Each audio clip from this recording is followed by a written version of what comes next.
We are here. We are the Right Spotters. Thanks for joining us. I'm Chris Colucci. It's Shane McLean.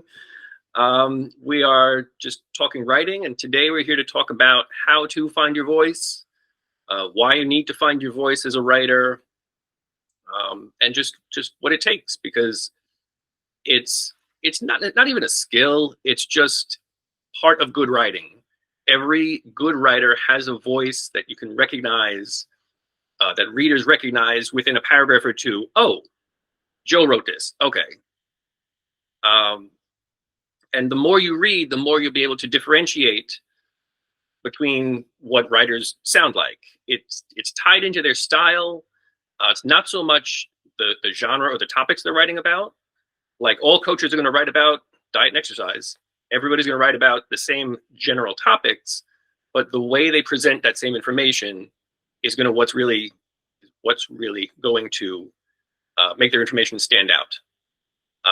Shane, what are your thoughts on finding your voice?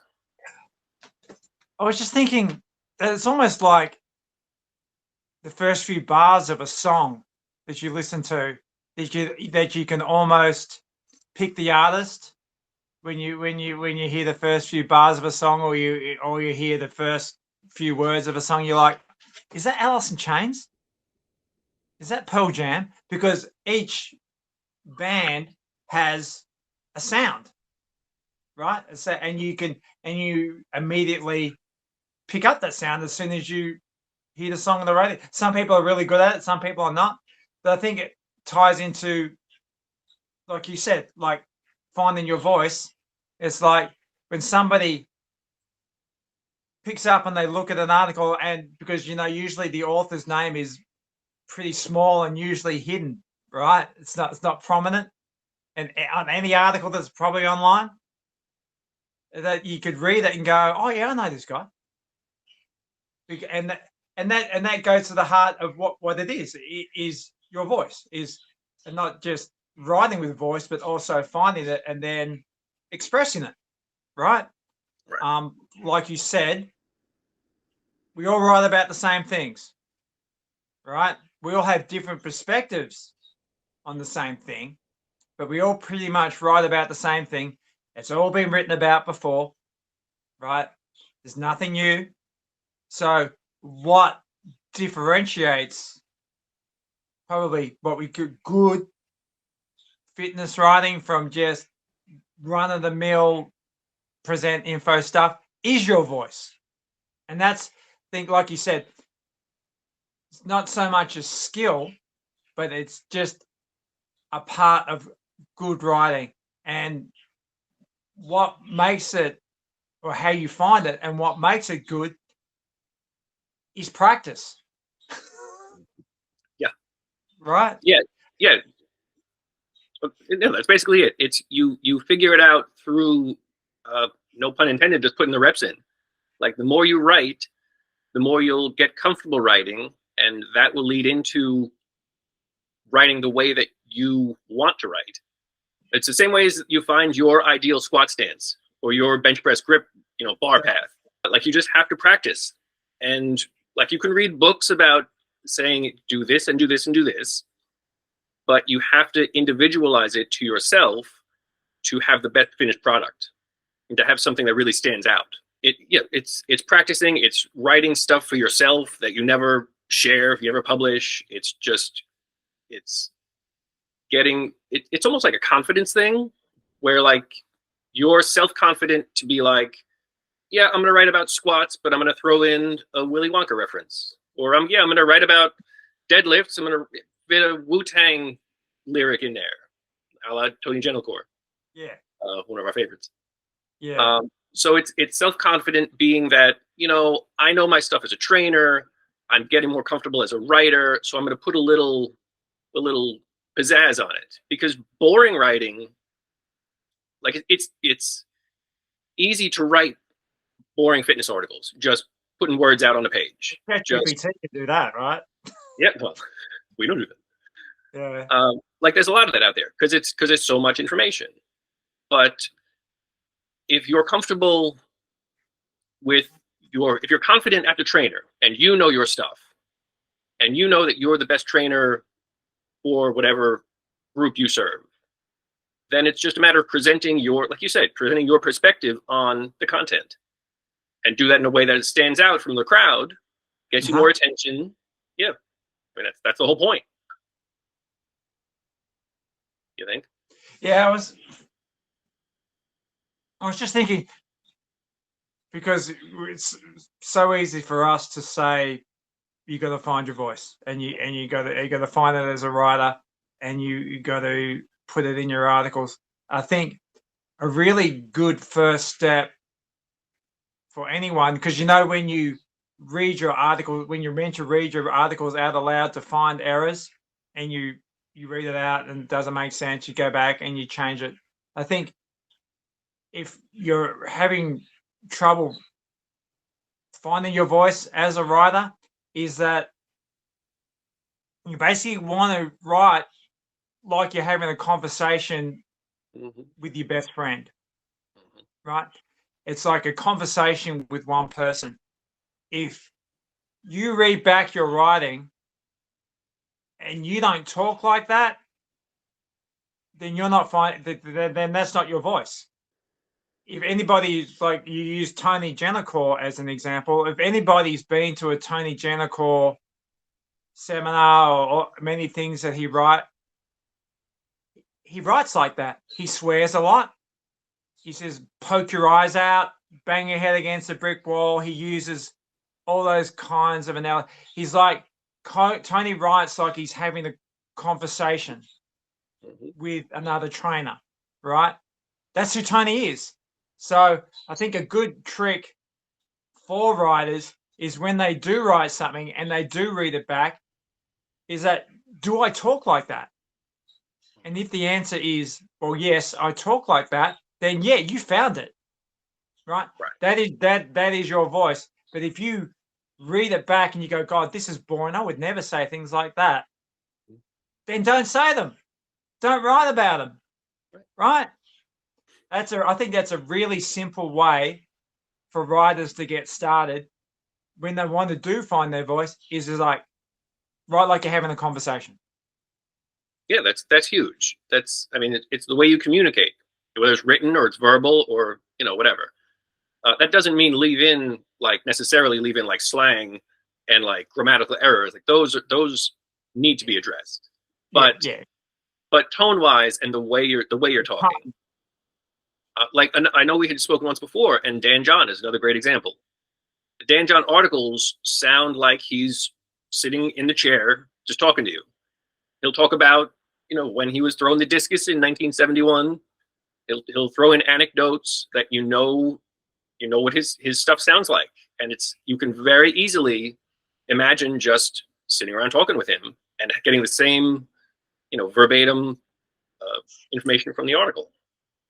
So that's also another way.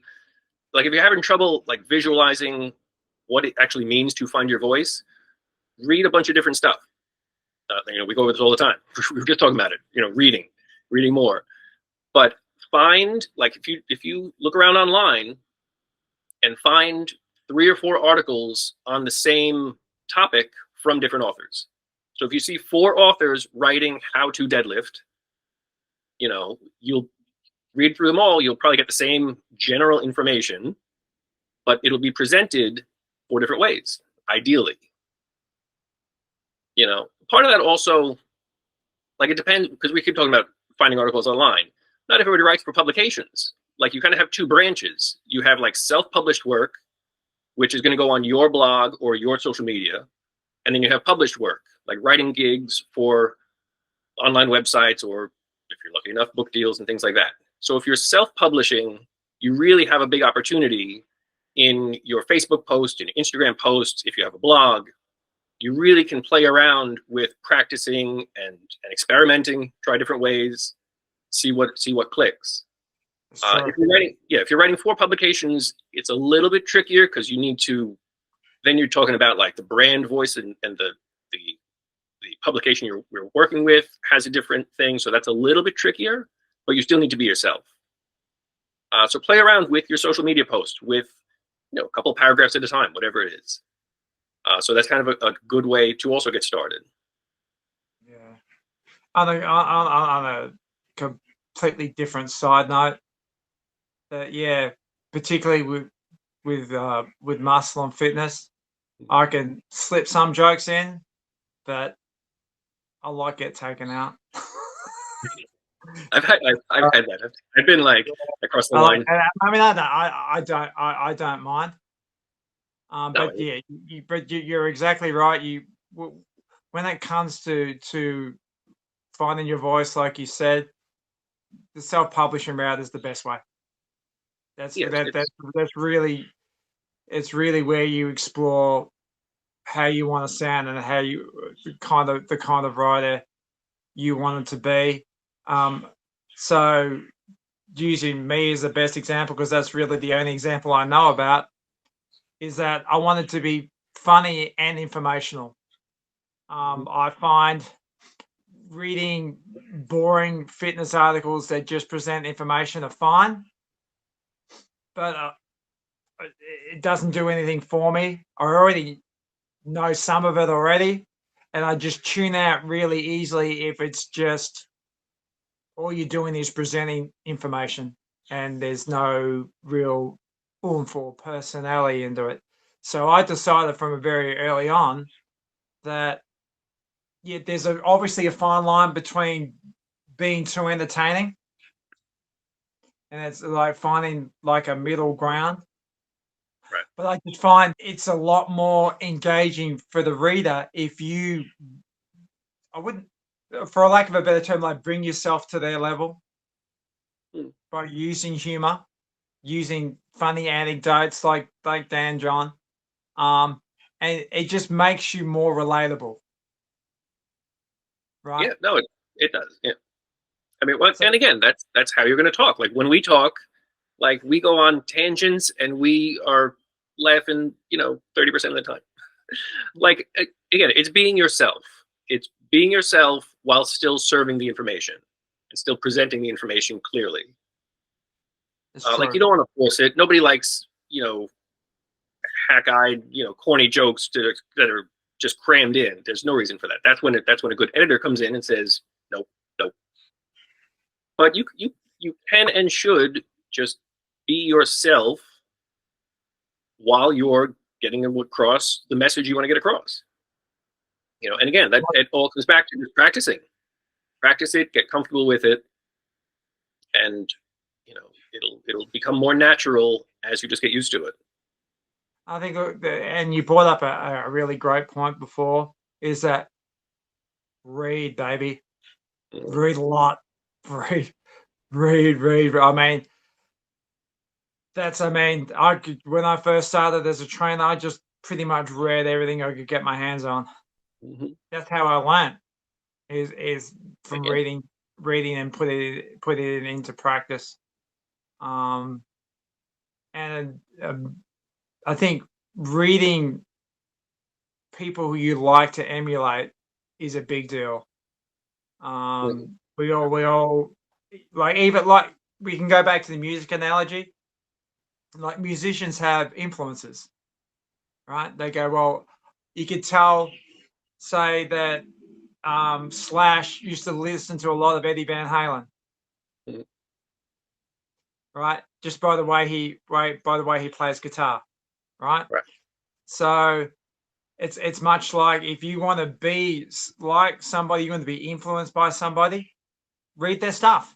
If you really like it and you want to be like that, read their stuff and don't imitate them so much in what they write, but just imitate them in tone. And then that comes from the self-publishing route. Then you just keep practicing, and practicing. I could say it probably took, just using me as a personal example, probably took a good 5 or 6 years for me to actually find my voice Yeah, it takes a as a little, it takes a writer, while. find who I wanted to who wanted to be. And now I'd say I've been published a lot. I could say that you could pretty much tell by reading the first few paragraphs that you could tell it was me. Yeah, well, And that's and the same with you. I'm not, but it takes a long time. It takes time to get there. Yeah. That's really funny about the reading, which reading is great, huge. I need to read more. I just said the other day. I read a quote by Alan Moore, who wrote Watchmen and Batman: A Killing Joke, and like a very successful, well-known author, said, "Reading is good. Reading good information is good, but you can sometimes get more by reading bad stuff because you can find out what not to do. If you read something and you just have a guttural, just like if you feel like you wasted your time reading something, figure out why. Was it boring? Did you not get the takeaway you expected? Did it not deliver on the information? So if you read something that you think was bad content, bad writing, figure out why, learn what not to do, and then move on. So like reading from good writers is great. Good is great, yeah. But don't look for anything. Like, don't be so picky. Read just whatever, and one way or the other, you can take stuff away from it and improve. That's a good point. I like that. Yeah, yeah, because I've read plenty of bad stuff and just try and forget about it. Reread it. Go back and be like, I didn't like it because he never ended up telling me how to grip the barbell, or I didn't like it because I fell asleep halfway through and it didn't keep my attention. Like, that takes a little work, but yeah, but no, but I like that. But I like that idea. read more, write more. Yep. Yeah, and analyze. Right? Yeah. It's putting in the work. Yeah. I mean, and again, it ties back to if you're trying to find your squat stance. If I'm 6'2", like I need to set at a certain width, and my feet need to be a certain way. And I try it for a week or two, and something doesn't feel right in my hip, so I got to try it again next week. It's always fine tuning. It's always reviewing. It comes back to just what we do. Like you can read manuals saying it should be done this way and this way, but you have to fine tune it for yourself, and that only comes through time and trial and error. I've got a question for you, Chris. So you've been an editor at Breaking Muscle and T Nation, and you've edited a lot of articles. So what would your number one tip be for a writer finding their voice? Seeing we've been talking about it, what should they start with? Good question. I think it's important to not lose sight of the goal. And the goal of fitness writing is really twofold. One, it's to get your information across. Like, you're a qualified trainer, strength coach. Your writing should teach people how to train better. So if you write a 2,000-word article about how to do a barbell curl, but by the end of it, like, you don't really give any actionable tips, it doesn't matter how charming your writing quality was or how memorable your voice was. So you always need to keep the information in there. And the other side of that is, like, you do need to kind of stand out, because editors deal with so many different writers. And if you present a quality piece to begin with, like, you can quickly become your editor's favorite, and that leads to more gigs. It leads to more money in your pocket, which is bottom line, and more of your information out there, which is more attention for you and your services. So don't forget that you're writing to deliver information, but you do need to balance that with standing out somehow. Does that make sense? Makes perfect sense. And I think, I mean, with me, like, I think my number one tip would be is write like you're having a conversation with your friend. If you don't talk like that, then don't write like that. That makes sense. That's easy. That should be easy to remember. Like, that should be simple enough. Yeah.